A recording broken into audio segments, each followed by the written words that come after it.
For today's video, magiging ulit si ka-brother Ed, karpintero, construction worker, mga ka-brothers. Dahil may nabili akong solar light, so lalagyan ko lang ng solar light yung bahay, mga ka-brothers, para makatipid din tayo sa kuryente. And at the same time, yung ibang mga blind spot po na medyo madilim sa labas, lalagyan natin ng ilaw. So may nabili akong solar light. Ito, mga ka-brothers, binuksan ko na kayo ng umaga. So yan, solar light 100 watts, so waterproof, water resistant pala. Bali ito siya, mga ka-brothers. So may nabili na ako dito ng dalawa dati, so na-check ko matibay naman, hanggang ngayon ay gumagana pa rin. So ito nabili ko sa Lazada, no? Kaya maganda yung reviews. So tsaka pakita ko sa inyo yung aking mga tools sa bahay. Ito, mga ka-brothers, nakalagay sa kariton. Ayan. So ito binili ko online. Binili ko dati online to, isang box to, ganito kalaki, karami, oh. So unang-una, mayroon tayong isang set ng screwdriver. Yan, hindi pa nagagamit. Yung mga screwdriver mula sa pinakamaliit. Yun, so iba-iba. So itong brand na ito, mga ka-brothers, yung Inco, hindi naman sa ako ay nagpo-promote, maliban sa mura na, durable siya, mga ka-brothers. So, kaya ito yung nabili ko. Isang set yan, mga ka-brothers. Tapos ito, unboxing na-unbox ko na, pero pakita ko rin sa'yo. Ito naman, para saan ba to? Gum, para pag nagkaroon ng leak yung bintana, so gamitin natin ito. Pinakasilan, silan, panglagay sa silan. Then meron tayong gloves, mga construction gloves. Tsaka ayan, meron tayong metro. So nakabili ako 3 metro, napasobra yung bili ko. So 2 metro, mga ka-brothers. Tsaka ito pang ng semento pag may mga dapat i-finish, mga ka-brothers. Saka pang palitada. Ito nagamit ko na, kaya medyo may gamit na siya nung nagpalitada ko ng mga retouch pang sa bahay. So ginamit ko na siya pang mason to, mga ka-brothers. Ito naman, ito yun, dito siya para sa glue gun. So dito siya nilalagay. Hindi pa natin nagamit, so just in case lang yung ating bintana ay mayroon leak, gagamitin natin yan. Saka meron tayong palakol. Ito, mga brothers, maliit na palakol. So just in case matrap sa loob o kaya may puputuling puno, so itong gagamitin natin dahil pag mga bagyo, mga brothers. So nakaabang yan dyan. And then meron tayong 2 uri ng tools na hammer. So ito pag mga heavy duty, mga malaki yan. Saka ito pag mga pangmaliit lang na gamit. So mamaya itong gagamitin natin yung maliit. Then ito pang mason rin, mga ka-brothers, hindi pa nagagamit. So dito kasi kahit hindi ka marunong magmasonry o kaya mag-carpenter, manood ka lang sa mga tutorial sa YouTube, so matututo ka na. So ito yung gusto kong matutunan, mga ka-brothers, kaya naka-ready po yan. And then we also have yung pang-chipping, no? Yan, nagamit ko na siya, oh. Pang-tik-tik ng semento. Just in case. Ito naman, rivet. Yan, mga ka-brothers, pag ang bubong natin ay may kailangang pakuan o saan man po, gamit tayo ng rivet, parang ganun. So parang pinakapang siya sa pako. Rivet. And then meron din po akong biniling grinder. Ito maganda sa grinder, mga ka-brothers. So sulit na sulit. Itong grinder saka electric drill by one take one, nabili ko siya ng mga nasa 3,000 lang. So lumalabas na parang 1,500 o 3,000 less. So grinder, mga ka-brothers. So just in case may gagrind tayo.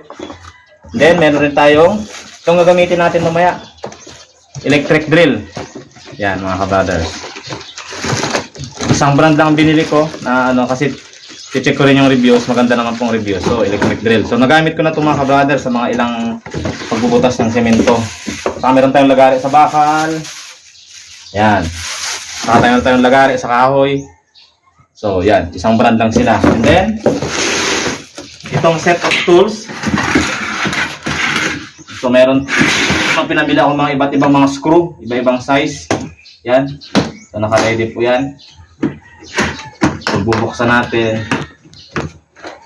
Yan, meron tayong pang-brush sa mga maliit, tapos sealant. Yan, mga pang waterproof.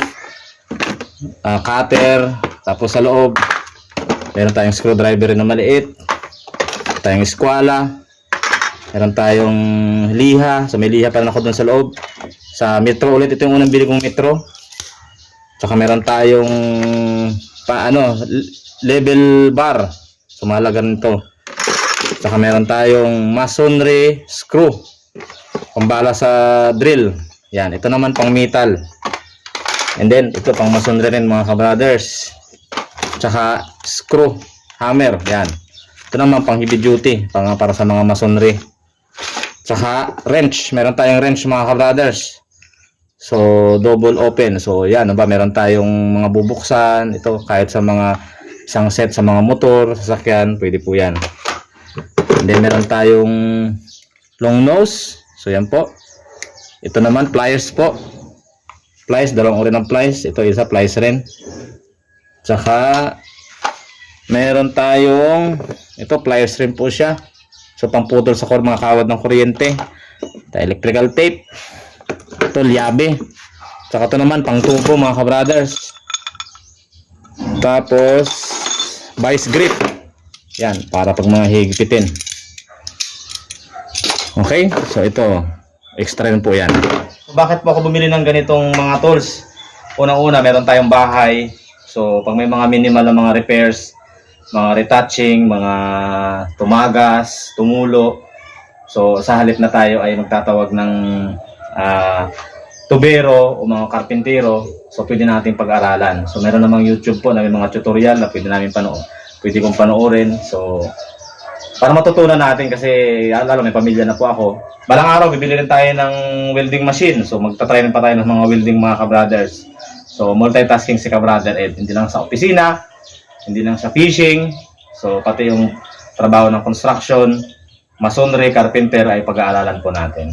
Pero siyempre sa una may mga error, may mga mistakes, so part of the job para mapulido natin yung trabaho. So yan po mga ka-brother. So ngayon mag-install ako ng solar light. Itong hagdan ginawa ko rin siya mga ka-brothers para akyatan sa taas.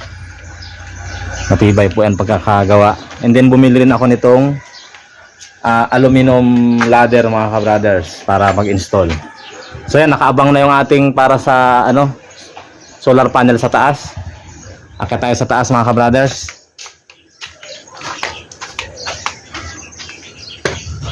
Ayan. Akyat tayo sa bubong ng bahay ni ka-brother Ed.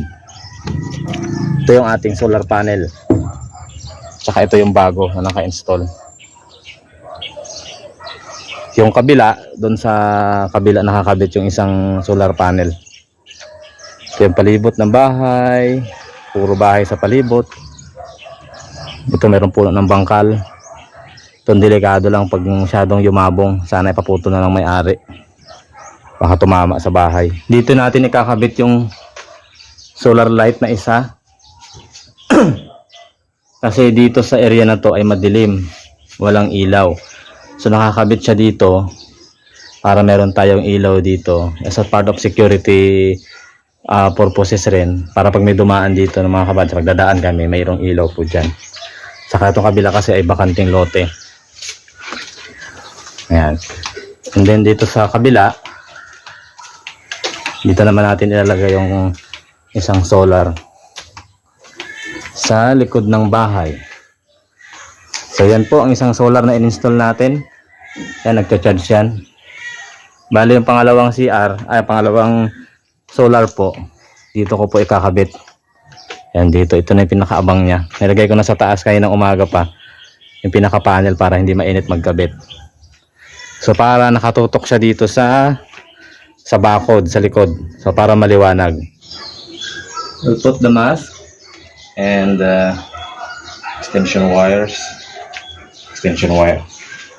So ito may abang yung bahay ko dito, naka-design na rin siya dito. Pag may mga welding dito, nilalagay mga welding, may na-repair. So maganda siya, meron siyang takip para pag malakas yung hangin, yung ulan, ang piyas, hindi karoon ng grounding.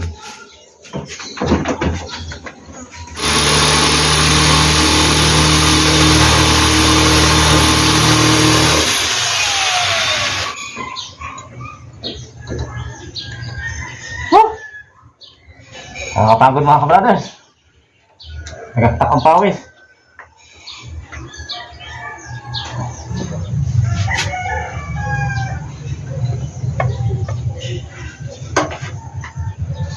Ito yung challenge dito pag mag-isa lang.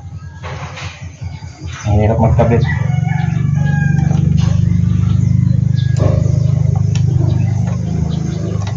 Tapos yan.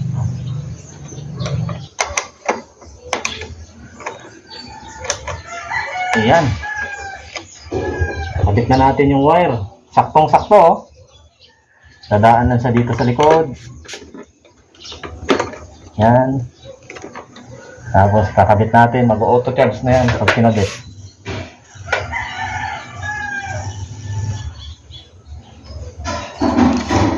Mga brothers, oh. Nagta-charge na yung ating solar panel. Kakabit na. Hindi na kailangan, hindi na basa-basa matanggal. So dito na siya nakatutok. Dahil dito ay madilim. So kung sakaling may aakyat, kitang-kita ang tao. So check natin ang ating light. Yun. Nagcha-charge na siya. Pwede natin siyang pailawin. Nagcha-charge siya mga kabrothers. I-on natin. Yun. May ilaw na siya. Dahil kakakabit lang, hindi siya ganun kaliwanag.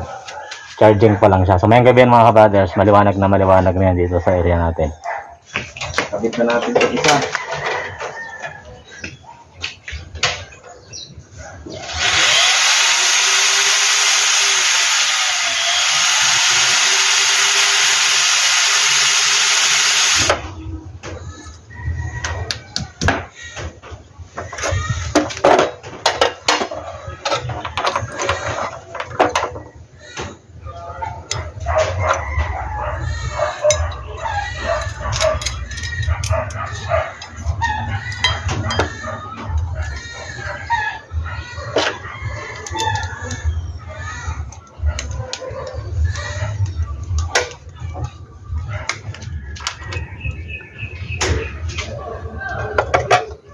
Okay.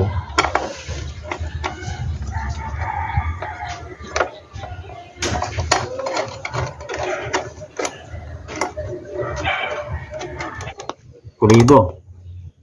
Okay. Connect the power line. Yun.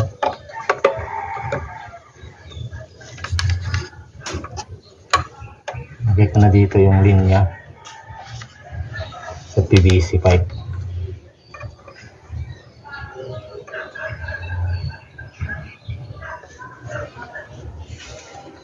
Nag-charge na yung ating ilaw.